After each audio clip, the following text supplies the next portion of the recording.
It's a quiet evening in Victorian England, and a woman walks briskly through the bustling streets of Reading. She adjusts her shawl against the chill, the hem of her skirts brushing against the cobblestones. With one hand, she carries a small parcel, neatly wrapped in brown paper and tied with string. She stops at a grocer's shop and exchanges pleasantries with the shopkeeper. She is a familiar face in the neighborhood, a middle-aged woman with kind eyes and a calm demeanor. From the outside, she appears to be just another widow trying to make ends meet. Leaving the shop, she pauses at the corner to glance at her surroundings. The streets are busy with the hum of daily life. Horse-drawn carriages clattering past, street vendors calling out their wares, children laughing as they chase each other. Her steps quicken as she moves toward the outskirts of town, away from the gas lamps and chatter, and toward the dark, quiet banks of the River Thames. The ordinary hum of her evening becomes something else entirely. There, alone by the water, she unties the string from the parcel. For the first time, its weight feels significant. She hesitates, just briefly, before tossing it into the river. The splash echoes in the stillness, and the water swallows the bundle whole. A moment later, she turns and walks away, her expression unchanged, as though she had just completed another mundane task. But what was in that parcel was not ordinary. Inside were the remains of an innocent child, Amelia Dyer. The woman known to her neighbors as kind and unassuming was actually one of history's most prolific serial killers. And this was not her first visit to the Thames. She would return again and again and again.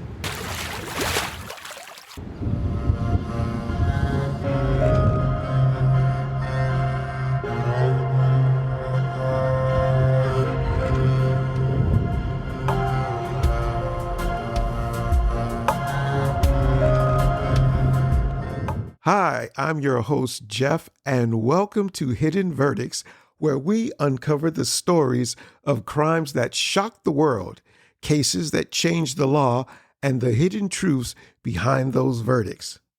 Today, we delve into the chilling case of Amelia Dyer, a name whispered in terror across Victorian England. She promised care to desperate mothers, but instead, she delivered death. Her crimes are almost unimaginable in scale. Hundreds of infants killed, all for profit. But this is not just a story of horror. It is also a story of reform. Her actions forced two nations to confront their failures in child welfare and enact changes that still resonate today. Let's begin by tracing the rise of Amelia Dyer and the world that allowed her crimes to flourish.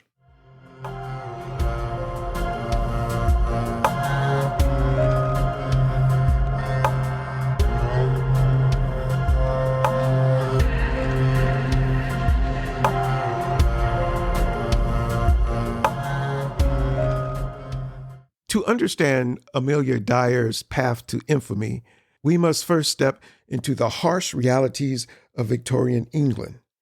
It was a time of profound social inequality. The Industrial Revolution had created wealth for some, but left countless others in grinding poverty. For women, especially single mothers, the choices were even bleaker. Amelia Dyer was born in 1837 in a small village in Bristol. Her early life was unremarkable, marked by hardship. Her father was a shoemaker, and her mother suffered from mental illness, eventually succumbing to typhus when Amelia was just a teenager. Amelia initially sought stability, training as a nurse in her 20s. But the work was grueling and the pay was meager, so she married George Thomas, a man over 30 years her senior, and they had a daughter together. When George passed away, Amelia was left to fend for herself and her child.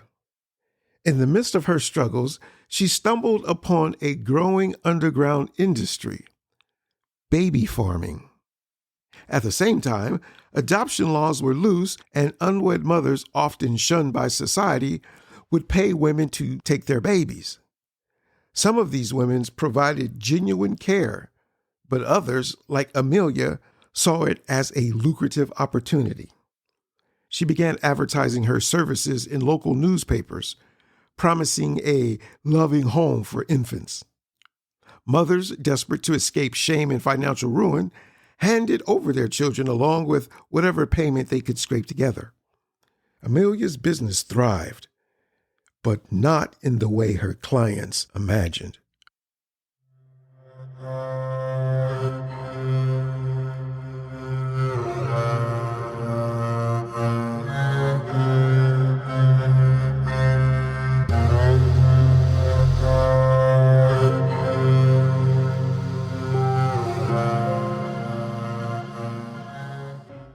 What began as baby farming soon turned into something far darker.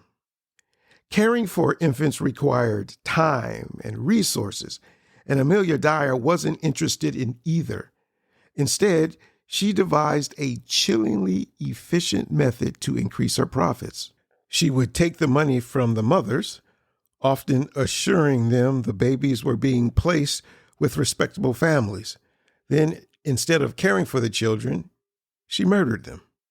Her method was simple but brutal. White tape was wrapped around the infants' necks, suffocating them. The tape would later become her grim signature.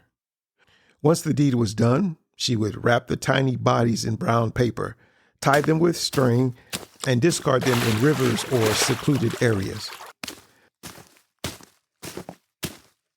The scale of her crimes defies comprehension. Over the years, it is believed she killed hundreds of infants. One estimate placed the number as high as 400. For years, she operated undetected, her actions hidden beneath a veneer of respectability.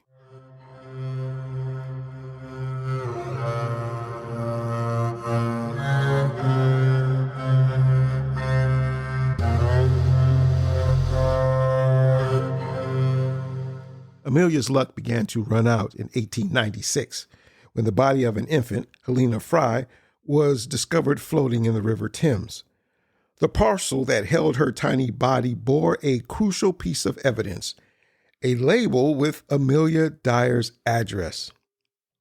Police began to investigate. What they uncovered was a chilling trail of death. Officers searched Dyer's home and found piles of baby clothes, receipts from mothers, and letters pleading for updates on their children. The air in the home reeked of decay. It was clear this was no ordinary residence. When we opened the door, the smell hit us first. Then we saw the tiny garments, the pile of correspondence. It was undeniable. We had found a house of horrors. Dyer's trial was brief, but unforgettable. She claimed insanity, pointing to her time in mental institutions as evidence. But the jury saw through her defense. After just 5 minutes of deliberation, they returned with a verdict. On June 10, 1896, Amelia Dyer was hanged at Newgate Prison. Her last words, reportedly, were a simple request to end it quickly. But the story didn't end with her execution. Her case sparked widespread outrage and led to significant changes in child welfare laws. The Infant Life Protection Act of 1897 introduced stricter regulations for those caring for children, marking a turning point in child protection in the United Kingdom. Amelia Dyer's crimes sent shockwaves through society, and the horror of her actions left a profound mark on child protection laws and attitudes towards the welfare of vulnerable children. Her case not only exposed the flaws in the existing systems, but also became a catalyst for significant reforms. In the United Kingdom, The outcry following Dyer's trial and execution highlighted urgent need for stricter regulations on child care and adoption. At the time, baby farming operated in a legal gray area with minimal oversight. The public reaction to her atrocities pressured lawmakers to address these gaps. This culminated in the passage of the Infant Life Protection Act of 1897. For the first time, individuals taking in children for payment were required to register with local authorities, and their practices became subject to periodic inspections. While the law was limited in scope, it laid the groundwork for modern child protection legislation in the United Kingdom. Dyer's case also brought attention to the broader societal neglect of single mothers and their children, many of whom were forced into desperate circumstances. Her crimes underscored how easily the most vulnerable could be exploited without proper safeguards.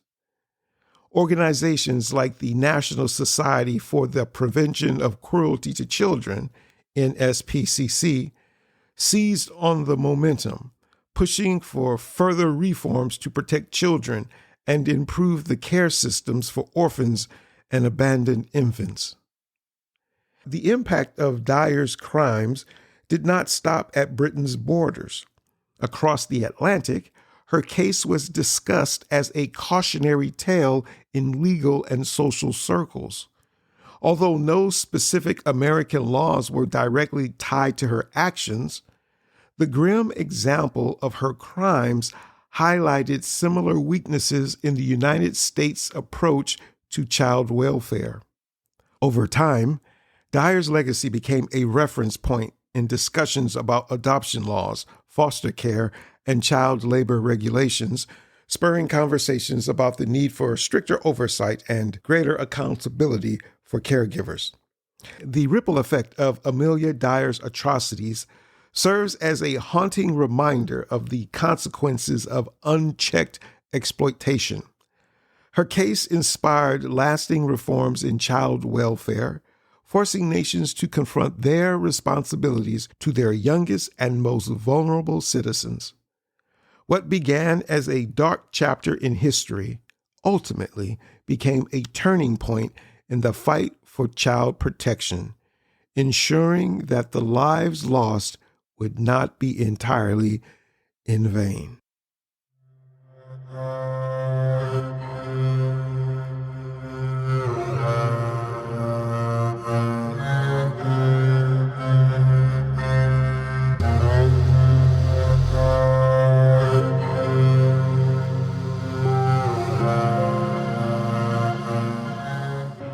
Amelia Dyer's story remains one of the darkest chapters in history, not just for the sheer scale of her crimes, but for the way it exposed a society that had failed its most vulnerable. Her atrocities forced Britain to confront its shortcomings, but the lessons from her case crossed oceans and spoke to a universal truth. Protecting children requires vigilance, oversight, and an unwavering commitment to justice. In the United States, Dyer's crimes resonated deeply.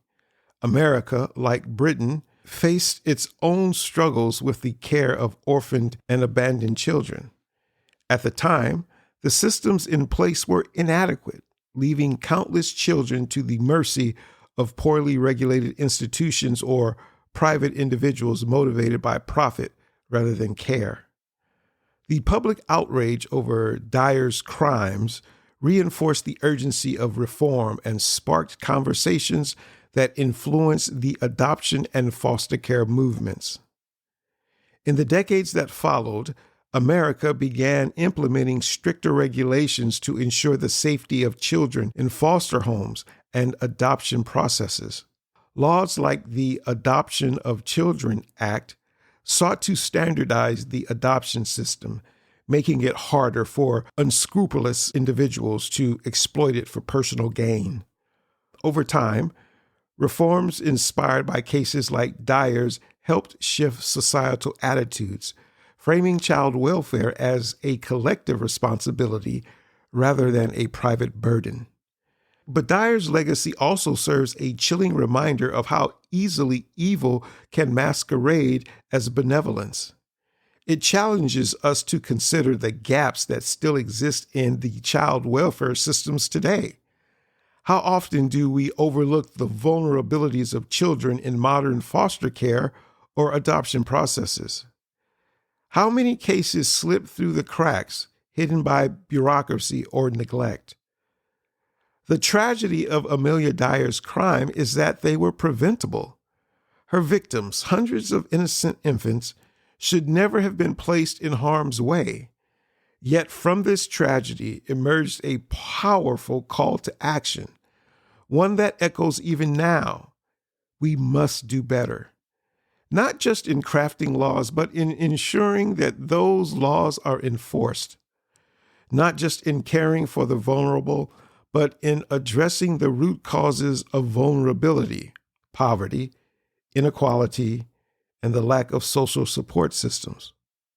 As we reflect on this story, it's impossible not to think of the countless other lives in both history and the present that depend on our vigilance. Dyer's story is a dark reminder of what happens when society looks away. But it is also a testament to the change that can follow when we confront these horrors head on. In her victims, we see the faces of every child who has ever been neglected or exploited, and in her legacy, we find a lesson that transcends time. The fight for justice and protection for the most vulnerable must never end. It is a fight that continues in America and around the world as we strive to build a future where no child is left to suffer in silence.